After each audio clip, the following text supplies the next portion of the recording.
welcome to Crimes Through Time, snapshots of crime history. Today we're diving into a case that gripped 1950s Britain and became known as one of Scotland Yard's most notable triumphs in a century, though one plagued by controversy. It's May 1953.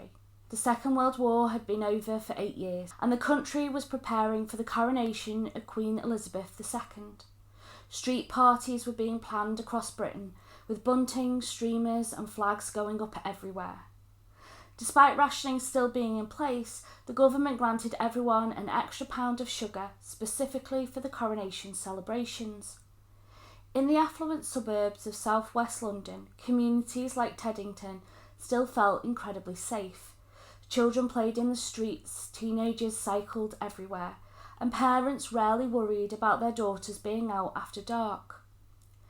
Teddington was the epitome of this golden age of innocence, a charming market town on the Thames. The biggest excitement was usually the annual regatta or a visit to the local cinema.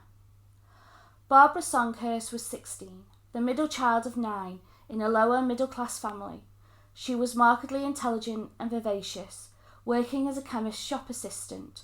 Christine Reed was 18, from a working-class background, described by her own mother as being low intelligence and illiterate, yet markedly beautiful and compassionate. She worked as a machinist. Despite their different backgrounds and 2-year age gap, the girls had become inseparable best friends. They met about a year prior through their shared love of jazz music and dancing. In an era where teenage culture was just beginning to emerge, Barbara and Christine represented that new generation, independent, music-loving young women who saved their hard-earned wages to buy their own bicycles. On Saturday, the 3rd of May 1953, Barbara informed her parents of her intention to cycle from her Teddington home to spend the evening with Christine, who lived in nearby Hampton Hill. The plan was simple: cycle to a bebop concert at York House in Twickenham, enjoy some jazz music, and have a lovely evening out. Both girls had worked hard for their independence. Christine had purchased her bicycle with money saved from her earnings as a machinist earlier in 1953. Barbara had recently purchased a new bicycle for £17, equivalent of about £400 today, with money earned from her job. This wasn't unusual for them. Both girls loved cycling and often rode along the leafy, meandering towpaths at the weekends. It was a different world then, an era free of traffic congestion, where a peaceful riverside cycle was the height of weekend adventure. The girls weren't alone that Saturday night. A third friend, Joy Wolveridge, accompanied Barbara and Christine to the bebop concert at York House. The three enjoyed the music together before leaving the cafe shortly before midnight. Joy headed home to her own house, calling out goodbyes as she cycled off into the night. Sunday the 31st of May 1953, the next morning dawned bright and clear. At 10 a.m, Christine and Barbara ate breakfast together after Christine had changed into a yellow buttoned cardigan and dark blue serge trousers and black block-heeled shoes. They returned to Barbara's home, where she changed from her dancing clothes into a tartan shirt, blue jeans and a distinctive waist-high, wide black belt with a large clasp buckle, before telling her mother that she and Christine intended to cycle to Brighton. Brighton, well, that was the plan they told Barbara's mother, but like many teenagers, they had different ideas. That evening at approximately 7:15, the girls cycled to a section of the River Thames towpath between Teddington Lock and Petersham, where several teenagers were camping on the opposite side of the river. A warm May evening, the Thames flowed gently past, groups of young people camping and having fun along the riverbank. The two spent several hours at this spot, with the final 90 minutes including a game of catch and kiss. It was a perfect end to a perfect weekend. As darkness began to fall, it was time to head home. As Barbara's new bicycle wasn't fitted with lights, one of the male campers lent her his cycle lamp. Several campers watched the friends cycle towards Teddington Lock, where they would cross an iron bridge en route to their homes. Barbara and Christine left their friends at approximately 11:10. The last people to see the girls alive were a young courting couple, sitting alongside the towpath. The couple later told police they'd watched the two friends cycle past them in the direction of Teddington Lock shortly before midnight, calling out cheerful goodbyes. Those would be the last words anyone would hear from Barbara Songhurst and Christine Reed. What happened next was swift and brutal. Both victims had been riding their bicycles at the time of their initial assault, and the wounds to both were similar in nature and had applied with considerable force. Police would later theorise that the murderer had likely incapacitated one victim by either stunning her with or throwing an axe at her head or her torso as she cycled along the towpath before rapidly overpowering the other victim, possibly by throwing a knife at her back. The attack took place at a location known locally as Lover's Glade, approximately half a mile from where Barbara's body would later be discovered. It was a spot where couples often went for privacy, secluded, romantic, and tragically perfect for an ambush. At 8:15 a.m. on the 1st of June, a man named George Costa discovered the body of a teenage girl floating face down in the Thames as he cycled to work. He immediately notified authorities, who instructed the Marine Policing Unit to retrieve the body, which was then taken to Richmond Mortuary. Extensive injuries to the body indicated the deceased had been violently murdered. As news broke, the contrast couldn't have been starker. The next day, the 2nd of June, would be Coronation Day. Despite the weather being disappointingly grey, cold and wet, more than 20 million people across Britain crowded around their neighbours' televisions to watch Queen Elizabeth II be crowned. But in Teddington, the mood couldn't have been more different. While the rest of Britain celebrated the new Queen, the small Middlesex town was gripped by horror. Formally establishing the victim as Barbara and learning her close friend was also missing led investigators to conclude Christine had most likely have been murdered. A forensic analysis of the two pools of blood revealed one pool located closer towards the centre of the towpath to be type A and the other type O. Barbara had been type A blood.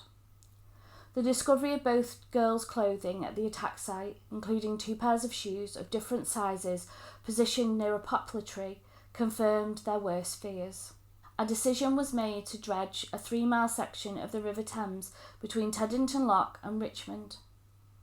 Shortly after the Port of London authorities opened the sluices on Teddington Lock on the 2nd of June, an electromagnet located Christine's distinctive blue and cream bicycle beneath the river approximately 100 yards from the site where the girls were evidently been attacked.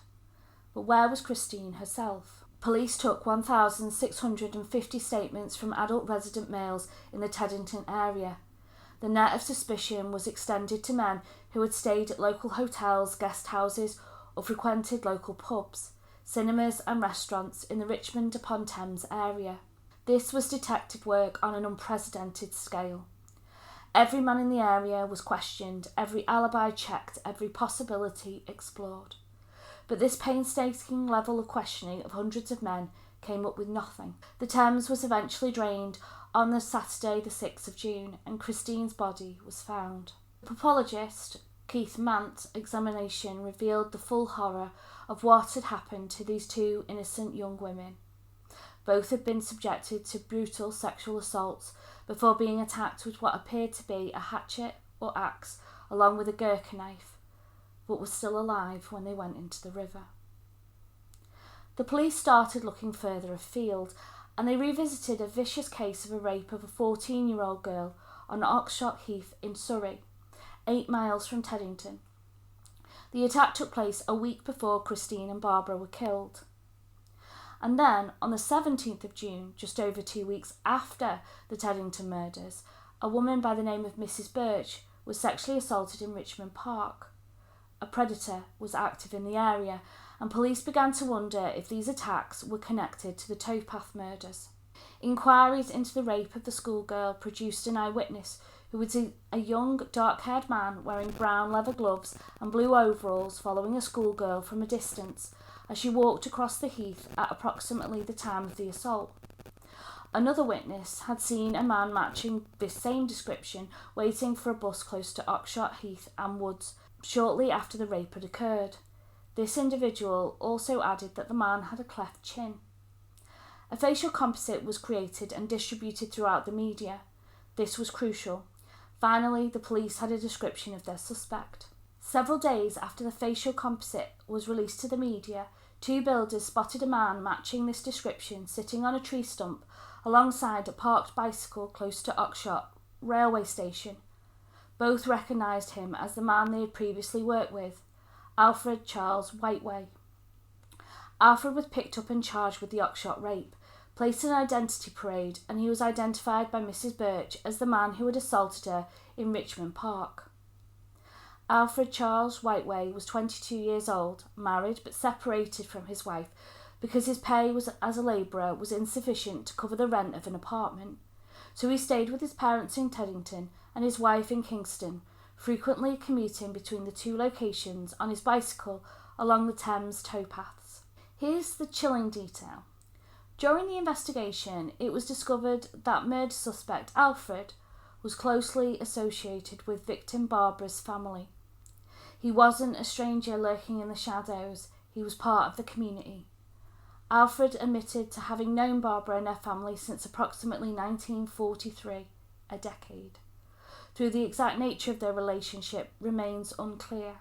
When Alfred was arrested for the sexual assaults, police made a disturbing discovery.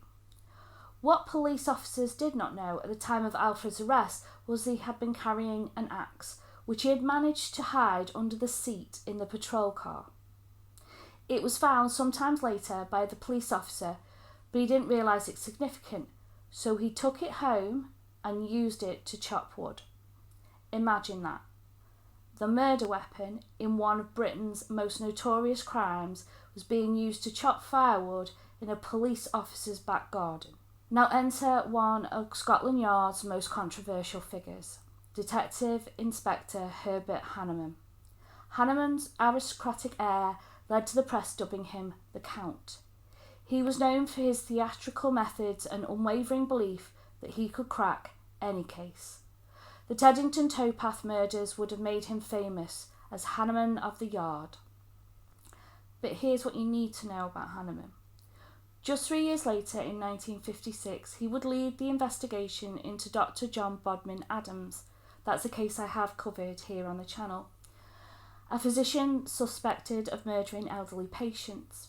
Hanneman believed he had sufficient evidence to charge Adams with 4 counts of murder, but he would eventually be acquitted in 1957. Later in his own book, Hanneman would express the opinion that the law sometimes must be ignored by detectives. So keep that in mind as we return to 1953. When Hanneman asked about the axe, Alfred admitted that Kingston police had it after he had pushed it under the seat in the police car when he was picked up at Weybridge. According to Hanneman, this is what happened next. Questioning Alfred again on the 30th of July, Hanneman casually produced the axe from his briefcase and placed it on the table between them. "Blimey, that's it," Alfred cried.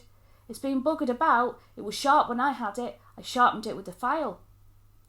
The superintendent then told Alfred that laboratory tests had revealed heavy blood staining on one of his shoes. This was true. Then he replaced the axe in his briefcase, his manner implying that that was it. Everything was sewn up, there was little to be said about it. Then he rose to leave, as if the interview had finished. And then, according to Hanneman, "You know bloody well it was me," Alfred cried. "I didn't mean to kill them. I never meant to hurt anyone." Then he made a statement, which he signed. "It's all up," he began. "You know bloody well I done it." But Alfred's defence team wasn't buying it.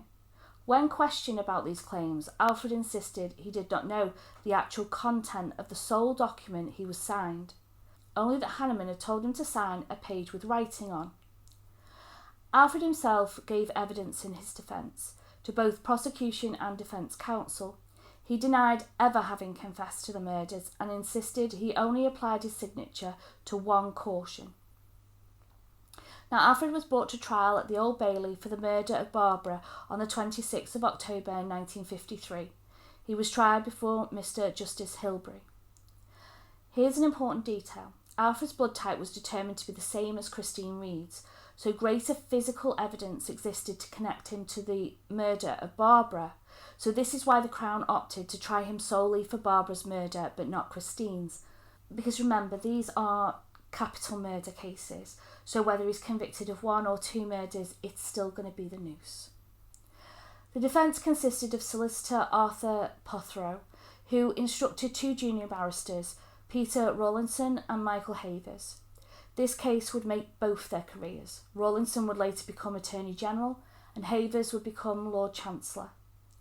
The primary evidence against Alfred was his alleged signed confession, which was introduced into evidence in the opening days of the trial, and which DCI Hanneman testified unlocked the whole crime. But Rawlinson subjected Hanneman to a searching cross-examination that lasted 4 hours over the course of 2 days. He successfully outlined several discrepancies and inaccuracies in Hanneman's accounts, including official records of interviews in which Alfred had told police he did not know what he was actually being asked to sign when instructed to add his signature to the alleged confession. Rawlinson put Hanneman through a gruelling interrogation, opening substantial gaps in the officer's evidence and suggesting to the jury the police had willfully fictionalised and manipulated his client's signed confession. He went as far as to call it a complete, manufactured piece of fiction written by the officer. This was explosive. A defence barrister was effectively accusing Scotland Yard's top detective of fabricating evidence in a capital murder case. Alfred's soft-spoken wife, Nellie, testified in the dock that her husband was with her at his parents' house drinking tea on the porch at the hour the two victims were murdered. He asked me what time it was. It was 11:30 p.m, she said, before breaking down in court. After giving her testimony, she hurried past her husband without a glance at him. Despite the defence's efforts, the jury deliberated for just 48 minutes before announcing they had reached their verdict. Alfred was guilty of Barbara's murder. He closed his eyes and swayed slightly as the sentence was passed, then left the courtroom in silence. They dismissed Nellie's emotional alibi. The accusations from the defence team about recording irregularities and also the notion of diminished responsibility through mental illness were also dismissed.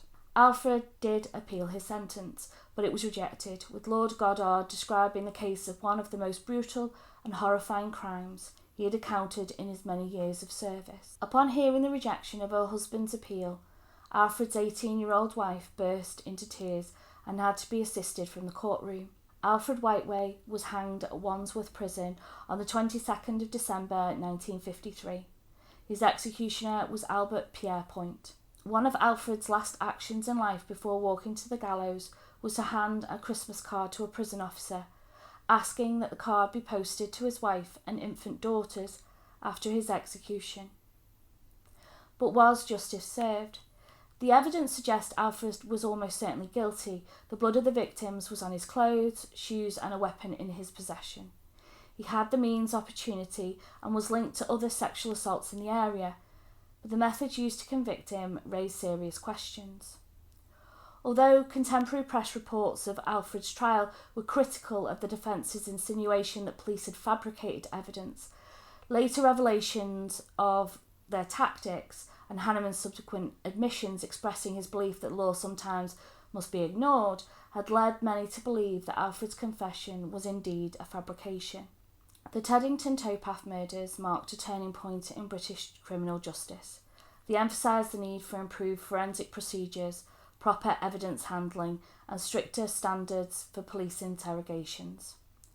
Do you think that Alfred received a fair trial, or was he convicted on fabricated evidence? Should the controversy surrounding his confession have led to an acquittal? Thank you for watching. Please like and subscribe and let me know what you think of this case in the comments below, and I look forward to welcoming you in the next one.